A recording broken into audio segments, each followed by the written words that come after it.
রবি Ghosh, tax বাড়ানো যাইবে না, বাড়াইছো তুমি। মিউটেশন আমি সব এক পয়সাও না, এই তো ফাইল নিয়ে এসেছি সব। তাহলে ওরা কেন বলছে?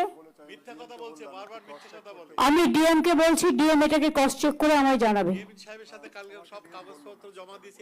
আচ্ছা ঠিক আছে, তুমি বলেছো, আমি তোমাকে বিশ্বাস করছি, আমি ক্রস চেক করব। তোমার শরীর ঠিক আছে তো? হ্যাঁ হ্যাঁ, সুন্দর আছে। সুন্দর আছে? হ্যাঁ, শীতল মাছ খাও?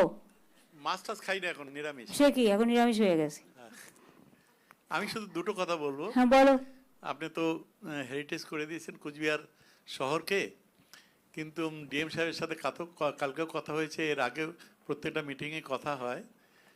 আপনিও গতবার যখন গেলেন লোকসভা ইলেকশনের পরে, তখনও আপনার নজরে দিয়েছিলাম যে 48 কোটি টাকার ড্রেনেজ সিস্টেমে যে হেরিটেজের, যে জন্য একটু জল টল বেশি ক্লিয়ার হয় না, এটা এখনও আমরা অনুমোদনটা পাইনি। এটা পাইলে খুব সুবিধা হয়। পরে দেখা যাবে আবার যখন টাকা আসবে। ওকে, তুমি টাকা ছাড়া অন্য কিছু বলো। অনেক দেওয়া হয়েছে, 300 কোটি টাকা দেওয়া হয়েছে। বস। আর ঠিক আছে সবই। বস, সব ঠিক আছে।